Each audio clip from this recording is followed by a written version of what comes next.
Hello and welcome to the TC Exchange podcast. I'm Amity Kraus, ex-retail girl turned realtor turned business owner, where I teach new transaction coordinators how to navigate the complex real estate industry and coach experienced TCs how to level up their game and businesses to add even more value to their agents. Come along with me while I guide you through this intense, complicated, but always fun world of transaction coordination.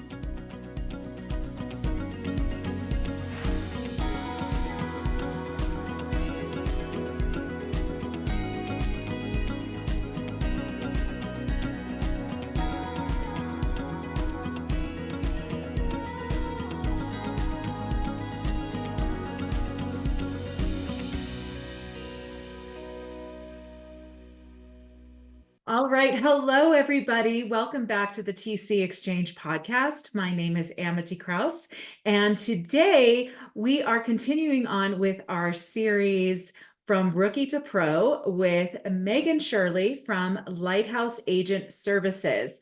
I am so excited to talk with Megan today and learn more about her, and I'm sure that you will be as well.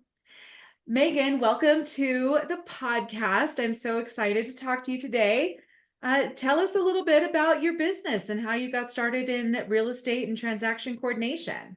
Yeah, thank you for having me. This is so exciting. I'm super passionate about talking about the transition and what everyone's opportunities could be in this industry. So I left my quote unquote real job in 2018. I was done with the corporate world. Just it was a bad year, and I was done. So I took a few months off, and tried to discover what I wanted to do. And ultimately, still have a passion in one of my prior lives was teaching, and I still have a passion for that. And one of the things I would tell my students a lot, because we did in for-profit education, we taught certification classes. So, one of my things that I always said to them is, no one can ever take that away from you. You're always going to have that certification. So I said, what can I do myself to go ahead and get that and have that rewarding feeling again? So I opted to go ahead for my real estate license. I thought, why not? I'm motivated. I can go ahead and make this my business as big or as small as I want. So I took my test, passed, and I, being an operator at heart, also said, I can't do this. And I melted down and I decided to join a team as an admin and director of ops. And with that team experience, I had so much exposure to senior agents, very seasoned agents, new agents, onboarding, um, the good, the bad, the ugly of dealing with transactions, and loved that side of the house. And Yeah. so I had the opportunity to go off on my own, and here I am. Yeah, that's amazing. This is the theme that I think runs through in this series is talking to people who are have had a background in real estate, were real estate agents, and I love how you call it the operator, that because that is very true. We recognize those of us with that operator personality point of view, we recognize very quickly that we're going to be better at this one aspect than the other for sure. Oh, for sure. Yeah. So, we look at the day-to-day, process of anything. And again, with the operator mindset, we're always looking ahead and what can we get ahead of to prevent problems, right? And so Yeah. that's the side of that I just love. And I love being able to create templates and processes. And so now I've got, 20 some agents that I work with, and I help them along with their processes. And at the same time, I get to help them with their business because I have so much more exposure to different agents and contracts and ways of writing and negotiating that I'm kind of blending everything together for a melting pot. Yeah, I love that. I love that.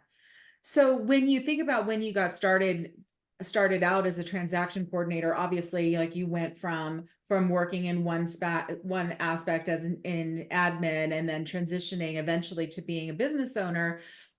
Before you got to, because the business owner piece is its own set of challenges, right? So, but Mhm. tell us before that, what were some of the biggest challenges that you faced when you were starting out as a TC? Confidence. Number one, can I do it? Can I afford this? Can I really make this happen? And I was fortunate enough to find a team and ask them if I could just trial myself through them. They needed support financially. It made sense for them to do it from an independent standpoint. I've worked with them in the past, so they knew me, they knew my work ethic, and I failed a lot. I failed forward a lot. Figuring out balancing time, what's important, what's not important, intake, gathering all the details of whether it's the client or the agent. Can't tell you how many times I've had to look up somebody's phone number and email, where I'm storing that information, and just really outlining email templates and what I do on the daily that could be templated, but also still have a human touch to it. Yeah. Yeah. I love that you said fail forward. So, first of all, thank you for being vulnerable and talking about failure and mistakes, because I think that we as a community tend to, especially when you become experienced and when you become a pro at this in the community, in particular, some of the Facebook communities, we have our newbies, our brand new TCs coming in, or someone who's exploring the industry, and all they see are extremely successful transaction coordinators, transaction coordinating companies. And what we tend to do as those successful people is sometimes we forget to talk about that, we've been there and we fell on our face, 10 times. For And, sure. and that's how we have a system, that's how we made the system, because it prevented those failures. So thank you for being vulnerable and saying that. It's something I'm really passionate about, is telling you the truth about it. And yeah, it was hard. It was scary. There were points when I had 3 deals in my pipeline and I thought I was amazing. And then I had 7 deals in my pipeline and I was like, I don't know how I'm going to balance this. And it does, as long as you're there to recognize patterns in transactions and patterns in your behavior and in an agent's behavior. I learned how to get ahead. I learned to count backwards from the closing date instead of just forward from attorney review or, execution date. Just to anticipate what could be coming up and really start to work backwards into my processes for my milestones, my checkpoints, the checks and balances that we need to have. Mm. Yeah, I've definitely messed up a few times. Yeah. That's awesome. That's awesome. I really love the way that you think about that. So you talked about a little bit about challenges, but what was the very first major success that you experienced as a transaction coordinator in your career? 10 closings in 1 month. I know at this point it may seem like, a joke, but for some it is still a lot of work. And to get to that means my pipeline had to have 15, 20 in at some point. And that is something that I did not anticipate. Yeah, I didn't even think about a pipeline. I just was like 10 closings. So actually getting to close 10 in 1 month was impressive for me at that point. And then to realize that, wow, I'm handling 20. Yeah. Yeah, that's a really big milestone to make. I'll tell you a story. When I first started as a transaction coordinator, I had been working as a real estate agent. I was not good at it. I did not want to do any of the activities that I needed to do.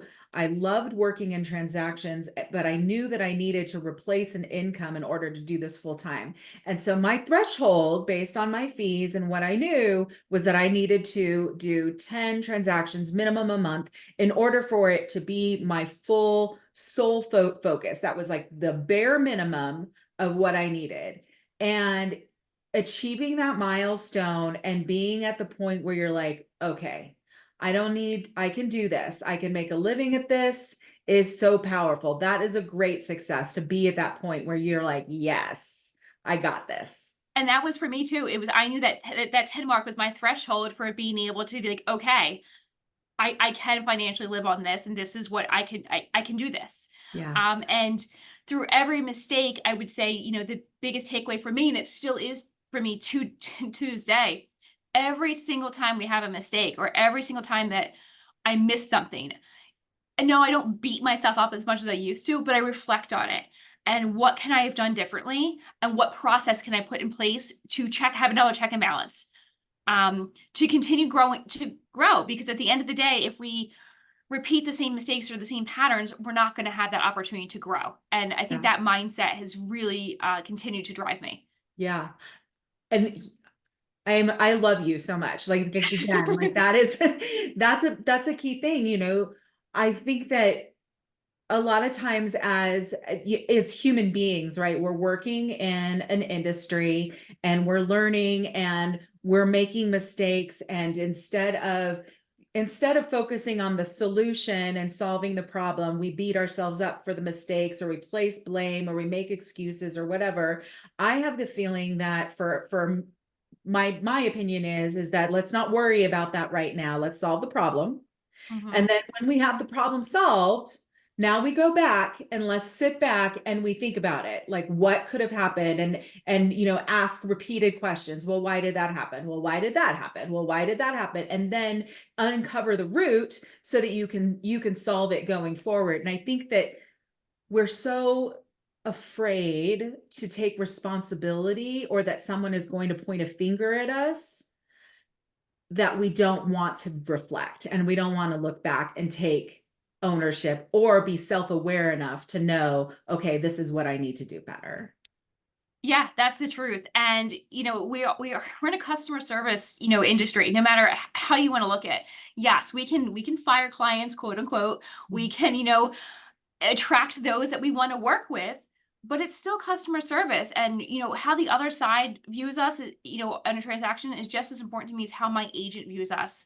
And that is definitely my driving factor towards all of it, and to every change I make in my system and my processes. And I continue to reflect on that monthly, and if not quarterly, with my team. Yes, yes. Thinking like a business owner, my friend. I Yes. love it. I love it. So you have had a really wide range of experience. I'm sure that you've had some really great mentors. Talk with us a little bit about mentorship and how important that's been for you in your career development. I can't even express how important it is. And it's not that you have to go out and find a mentor, because that's not how it works. A mentor is like your best friend in business. Whether it's generally someone in your industry to some capacity.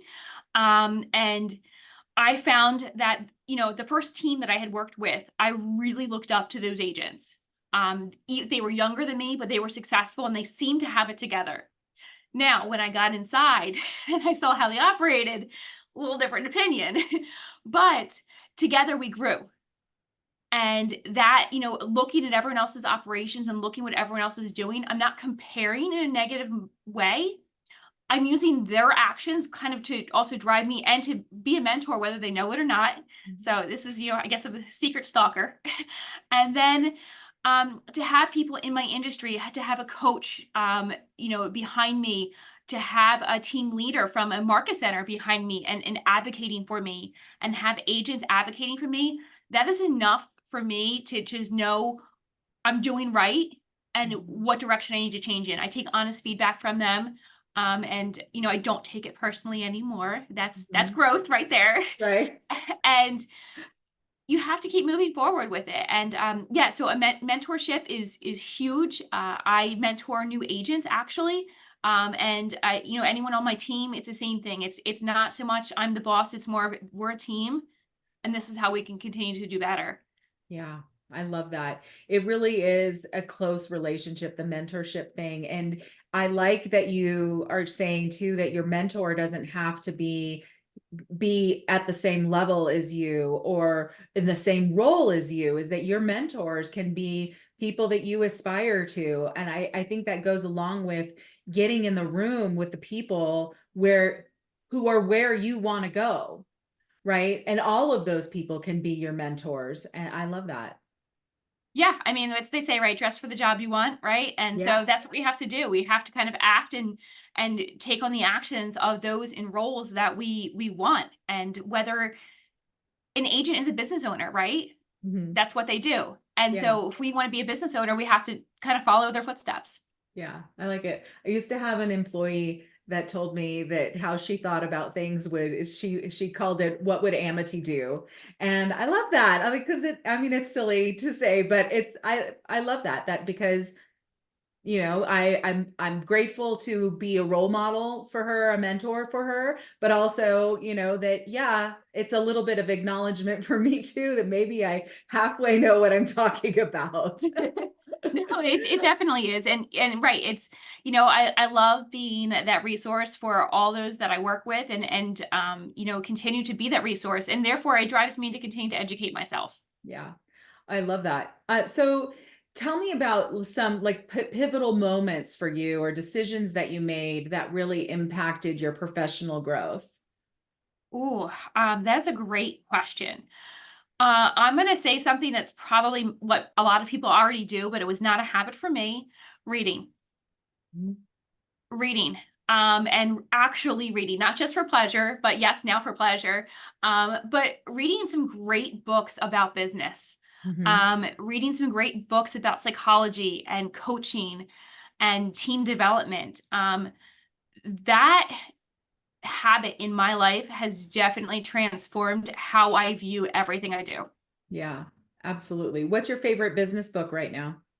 Right now, Good to Great. I'm actually on my third time reading it. Yeah, that's a good one. That's a good one. I just got this new one, a contact of mine, I can't wait to get into it, but a contact of mine recommended, This is Marketing by Seth Godin. Yeah, And I love it because, and the subtitle I love. The subtitle title is You Can't Be Seen Until You Learn to See. And I thought, well, that's a badass subtitle because, and it's so true in marketing, we have to remember that, and we're totally getting off on a tangent. I told you it would happen. Uh, in marketing, sometimes we make it so much about us and we forget to make it about who our client is, and that's when you are going to have successful marketing skills. So I'm excited to read that book. But I love that you recognize that reading is so strong for professional growth. And I also agree with you about personal reading because what I love about personal reading is that it can open your mind to different ways of thinking about things. Even if you're reading some sort of fun, like smutty romance novel, there's still perspectives and ways of looking at things that open your mind and you can apply that to your life. So there's our real tangent. There's our real tangent. No, I agree. And another major milestones, for me that really shifted what I do in my business was finding a CRM that really works for me and my vision and what I can see. And again, going to your marketing standpoint, right? Everything we do is based on that realtor, right? How they're viewing this transaction. If they feel uneasy, then we have to figure out a way to make them feel comfortable. If the Yeah. client feels uneasy, then we have to find a way to make them feel comfortable. What can we shift? What can we change, right? Same thing with my CRM. I went through 3 until I finally settled down on 1 because I couldn't see what I wanted to see. I couldn't see my daily business in certain ones, and I finally found one that worked for me, and just building out my system in it was so many late nights, and now it's just it feels wonderful every day. Yeah. What CRM did you fall in love with? I'm now using A-Frame, which, Okay. yeah, Burnt has done an amazing job, just elevating it. I am a huge fan of Brevity, but for my transactions and price point at that point, A-Frame was the way to go for me. Yeah, I've heard really, really incredible things about that platform. Good. And like that's the most important thing is finding the tool that is going to work the best for you and your systems. And it doesn't matter if it's the most elaborate one, the most expensive one, it's the one that you're going to use and use the most effectively for what it Exactly. is that you are doing. Absolutely. Absolutely. So obviously we know like there are so many changes that are going on constantly in this industry. There's some pretty major changes that are potentially on our plates coming up, and we won't get into some of those. But generally, how do you as a transaction coordinator, as a business owner, leading a team, how do you stay updated and adapt to the changes in the laws and technology and market trends? I'm fortunate enough to still stay licensed. And I do think that helps. I do sell maybe 5 units a year. Okay. But being on the other side of it, woo, it it reminds me why I don't like it.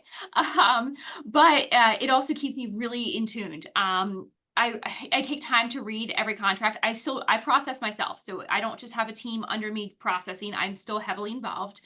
Um, so I do read the contracts. I do pick up on the nuances, what everyone else is doing. I have these conversations with the agents I work with.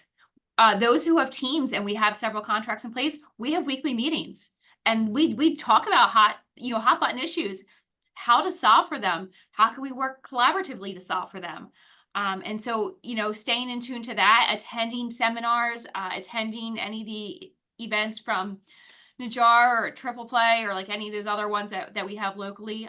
Yeah, staying in tune with it, attending meetings, going to brokerages, meeting the staff there, just engaging in those conversations. Yeah.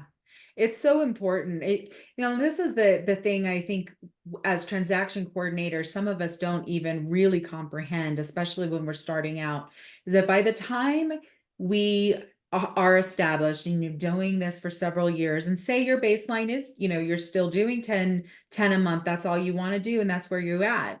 That's 120 deals a year.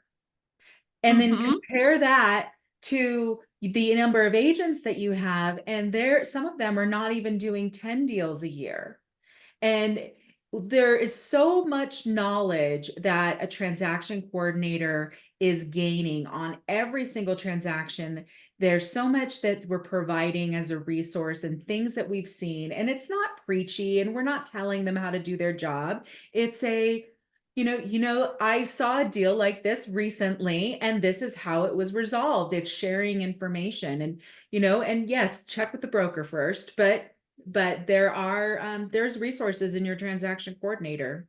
Yes, yes, and yes again, 100%. And even it comes down to helping them prepare some addendums, just having the language, and like you said, finding issues in title work that I never would have thought to look for. I never knew what things meant, and learning how to read things, and getting familiar with my title companies.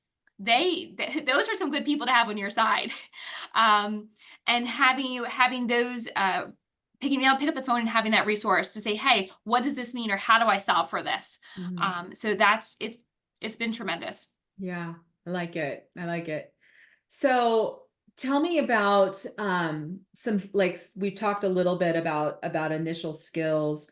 Let's talk more about advanced skills. As you think about yourself and reflect, you progressed from a beginner TC to where you are today. What was one thing that you wish you'd known from the very beginning? Cool. I would say that's loaded. Yes. Personally, it's not as bad as everyone thinks is what you think it is, right? It's not. It really isn't. Calm down, breathe. The anxiety level doesn't need to stay at 11. It will be okay. They're not seeing the problem that you're seeing, number one.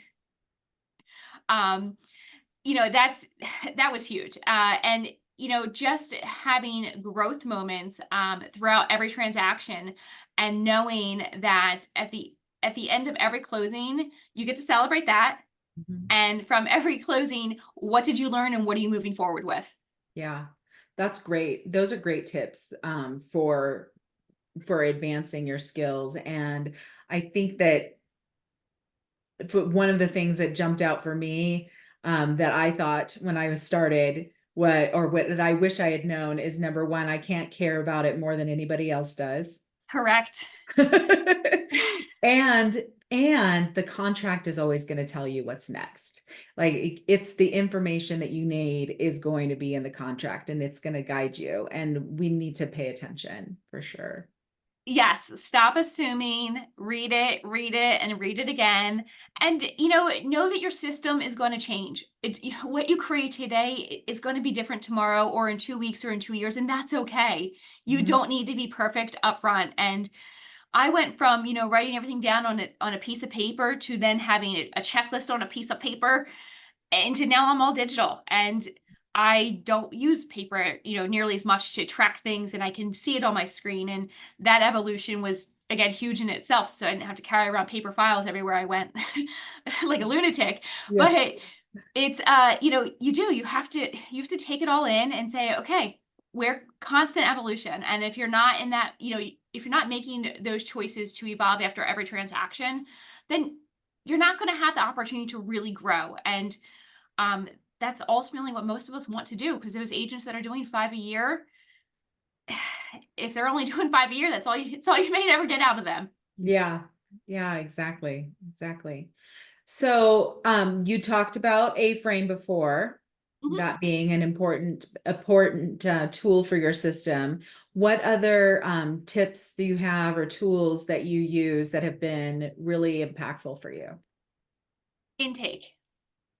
Learning how to take proper intake from an agent that I'm onboarding, and intake for a new contract. Mhm. What items are pivotal for me to really quickly get into it, or having a VA enter just enough information so it doesn't take up 20 minutes of my time or an hour of my time, and then I can really get into it. But yeah, proper intake. Again, going back to what was their email address? What was their license number?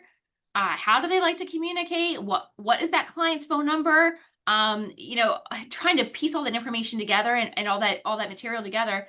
I had created some onboarding forms now, and I have my own checklist for that. But that was a big time saver and game changer for me. Yeah, I can see that being so important because you're going to need all of that data at some point or another, and it will maybe take you a few more minutes on the front end, but it's going to save you a ton of time on the back end. Wholeheartedly, yes. Yep. And and setting expectations, as much as we don't, especially I feel like a lot of us who work as a transaction coordinator, we do prefer to be behind the scenes, not always agent facing or client facing, but we are in a customer service role, and we do have to talk. Most of us do talk to the clients. Not everyone chooses to have that as part of their service. But we do in my team, and we talk to the client, and I always ask the agent for a quick backstory on the contract. That's I great. have, I've opened my mouth, and was so excited. Are you excited for this closing? And it's a divorce. Oh, um, no. and I'm like, oh my gosh, you're moving. Where are you moving from? And it's like, something tragic had happened. It's like, Yeah. okay. So now I've learned to ask for little stories. So I have some more information, so I don't put my foot in my mouth anymore, or as much. Yeah. Well, that's smart thinking. It only takes a couple of times Yes. before you're like, oh shoot. Oh goodness. Uh, that kind of me next into my next question, which is about relationships. We are now living in a world where our role as transaction coordinators, even if we have a team working for us, we're working remotely, most of us, or Mhm. most of the time. Our agents are out and doing what it is they're doing. Our VA may be in another country or another state. Tell me about what you do as a TC, as a business owner. How do you stay connected to not only your team, but also to your agents? What are some of the things you focus on? So, I made a huge mistake again when I first started, and I was going to give the agent an update every few days and their client, because this is where we are, and a little timeline, and manually doing all of this because I didn't have a great system set up.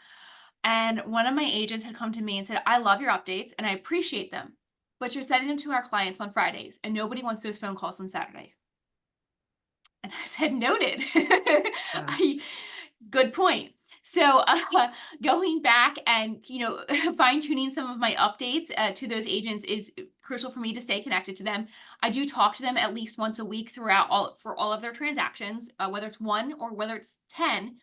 Those agents that have more than three ish, depending on how complex they are, I will also send them an email update. I've developed a template in A-frame that just kind of collects the data. Nothing's automated, and I don't have I still have to input, real time interaction in there. But that's how I stay connected. Mhm. And with my team, we stay connected on Slack. We have a quick morning call. I send a to-do list out every morning. I'm pretty sure they hate me for it, but I scheduled the night before, so now they know my secrets. It helps me sleep, so I don't wake up bombarding people with thoughts in my head like, we need this, Mhm. we need this, we need this. I put it all together in an email at night or on Slack at night. I schedule it for the morning, and then everyone's off with their own expectations, whatever time they start their day. Yeah, that's great. That's great advice. And I love what you talked about with the agent updates. I remember being very early on and being, like I've always had comfort picking up the phone and talking to agents, but in a lot of the systems, the more advanced programs, tools that are out there, they send these one sheets out, right? That you can attach it to Mhm. the transaction. Well, at some points I would have agents that would have like 20 active files or pending files. And I'm like, I'm sorry, I am not going to send you 20 emails in a row because that's when it's scheduled going out. You would hate me. So let's Right. take 10 minutes and get on a call every Thursday and we can talk about it because this will be better. Exactly. And so I had, again, I try to take it a step further. And what I do now is I have it built into my processes that we reach out to the client and copy the agent, of course, and give them updates. I've got three main checkpoints throughout the transaction. So it's giving them another little transactional journey, a little milestone check in, and here's what to expect next, always future pacing them as well as the agent, because I don't want to ever be told I didn't know. Yeah. um, and I give it to the other side as well. Obviously, change up some information, but I give it to the other side as well, because if you've done, business in real estate and you are on the other side of that deal, you're really out of the loop. And Mhm. one of my ways to generate more business for myself is to show them how I keep everyone in the loop. Um, and that's, that was something else that I had built in throughout the years. Yeah, that's super smart. I love that idea because that to you're keeping yourself front of mind to potential clients in the future. You're making your life easier for yourself because if you didn't do that, you would be getting the random Saturday afternoon email Hmm. asking, oh, can I, is my appraisal ordered? Or Correct, right? whatever the question is, or what insurance provider should I use, or things like that. I think that the way that you're operating that way is brilliant in keeping that communication open. And the other thing I really love about how you do that is that you are also establishing yourself as a real figure and a real partner to your agent, a point of contact who is going to have information. I say all the time that I look at our role as being as a project manager, Hmm. and the way that you're operating by providing those kind of updates and that kind of communication, that's exactly what you're doing. And I love the way that you are operating your business by doing that. Thank you. Thank you. I do. I call us an extension of their business, and that's Yeah. kind of my tagline. And whether we're using their domain, and through our backend system, or they're giving us the opportunity to use our domain on with their clients and the agent on the other side. I appreciate that always. But we're an extension of their business, and if whatever happens in the transaction, how everyone feels at the end is what matters. And if it's not great, then those reviews aren't going to be great. And then the return on the investment for the agent isn't worth it. And they're spending money on a service. And again, extension of the business. Sometimes I refer to us as a concierge service, because we do try to take it a step further and have a little bit more of an intimate relationship with the whole file. Yeah. Some one of these days I would like to sit down and figure out with an agent and the one, because there are some that have the personality type where they want to lean on their transaction coordinator and really partner and be a team. And then there's some that prefer that their transaction coordinator is operating in the background. And I Mhm. respect that, but I wonder why that is, because when you have a TC who is operating in partnership with you, you can only be elevating your business, That and is that's so true. Yeah, so true. So I do have a couple of realtors that I work with that do prefer us in the background, and they handle a lot of the business up front. And it took me some time to get acclimated to that. I was first very offended. And I was like, just get out of my way. I'm good. I got this. And then I'm like, do you need different reporting? Do you need different check-ins? Like, what can I do to really show you that, like, you stepping away from this is really going to help me and help you? Mm. But I still think that not everyone operates in the mindset of relinquishing some control, and it's still a little bit of a scarcity mindset. Yeah. It's their business and they're holding it close. But again, they don't realize what they're missing out on. Yeah, for sure. Very sure. All right. So transaction coordination can be very, very demanding no matter what type of service that you provide. I do not like the word work-life balance because I feel that it implies that you have to sacrifice something for the other. And I think that work-life harmony is much more appropriate. So tell me about how you create work-life harmony for yourself as a TC, business owner, general badass. How do you do that? So this is a topic that I just started talking to my husband about, because I kind of harp on him. He has the opportunity to work from home frequently, and he's behind his computer all the time. And I'm like, did you get outside today? Um, so I too don't really like work life balance. And I heard a phrase the other week, and I'm sticking with it. And it says, it's okay to have an imbalance because you're dedicating your energy to something that you want to do. Mhm. And you can call it work, you can call it, whatever you want to call it. Some people spend 4 hours a day in the gym. You can't, Mhm. but that's okay. But if you're spending 4, 5, 6, 10 hours a day, quote unquote, working, it's not acceptable. So you're dumping your energy into something that you're passionate about, and so it doesn't have to be balanced. It just has to make sense for you in that season of your life. Mhm. And establishing that, though, being a little neurotic like I am, and a little, type A, it's still a work in progress. It has taken me a solid 3 years to really get comfortable not responding on certain days or within certain time frames. The function on your phone, the little do not disturb on the iPhone, Mhm. you have the option to actually remove badges so you don't even see the email count. That has become my friend at certain times during the day. And it reduces some of the anxiety, I guess, for me that some people get when they see that number, they see that text message pop up right away. Um, but yeah, it's challenging. We do like to travel a lot, and I do bring my laptop with me, but I'm very open with those that I work with and those clients that I serve. And I tell them where I'm going to be and what I'm going to be doing.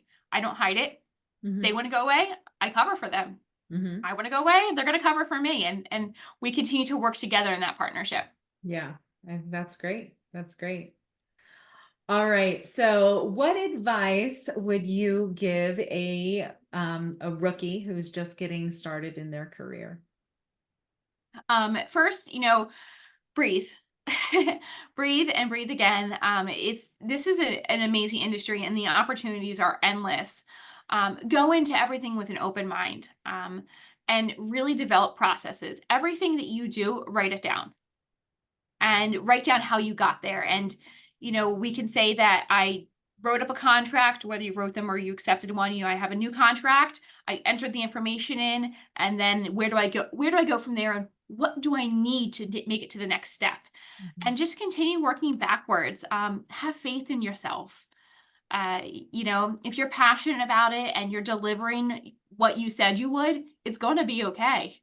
Yeah, And market yourself. I just started doing that, and I'd say about a year and a half ago. And yeah, it's a game changer. it is. Turns out it works. Turns out, surprise, Kelsey agrees.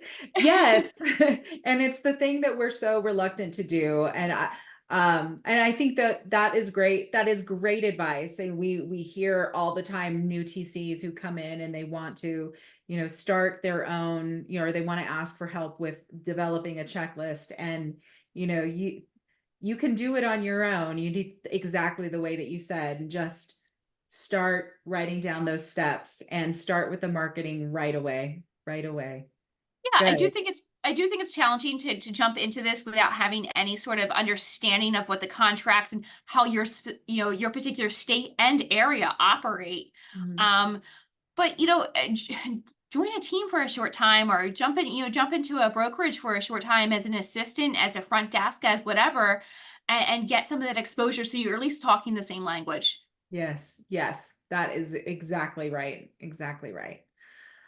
All right, my dear. Well, tell me what is next for your business? What new ways are you growing?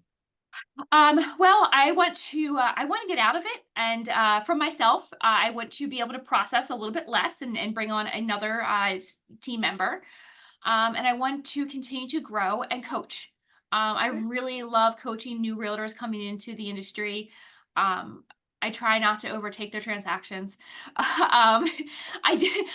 We talk about contract writing, negotiating, all the things that can kind of go wrong and all the things that go right. How to be, how to constantly prepare for the best showings or the best listing and what information you need, and the mindset. I really want to, go take my next journey into that level of it, and just continue to market myself and my whole brand as an agent services, all the way into maybe future staffing for realtors. Yeah, I love it. That's wonderful. All right, Megan, tell us where we can find you. Great. So you can find us on Facebook. Lighthouse Agent Services is our, I guess, our tag there. We have a website, Lighthouse or lhagentservices.com. And other than that, I can always be reached by email, phone. I am fairly responsive, so they say. So definitely willing to talk to other TCs out there. I try to reach out to a lot of Facebook groups, so I'm sure many people have seen my name come across. So I am here. Awesome. Awesome. Well, thank you again so much for coming on and joining us today. I was so excited to learn about you and your business. You are crushing it. And what a blessing to spend this time talking to you. Thank you so much. My pleasure completely. And I appreciate you taking the time for me. And that wraps up another episode of the TC Exchange podcast. Thank you so much for joining me and being a part of this incredible journey through the world of transaction coordination. Remember, every challenge is an opportunity to learn, and together, we're setting the compass to true north. If you want to dive deeper into the world of TCs or simply connect with our growing community, follow us on Instagram at TrueNorthTCT. For exclusive content, insights, and engaging discussions, be sure to join our Facebook group, the TC Exchange. And for resources, courses, and a treasure trove of knowledge, check out our website at TrueNorthTransactionServices.com. Keep the conversations going, share your insights, and until next time, keep your compass pointing true north. See you soon.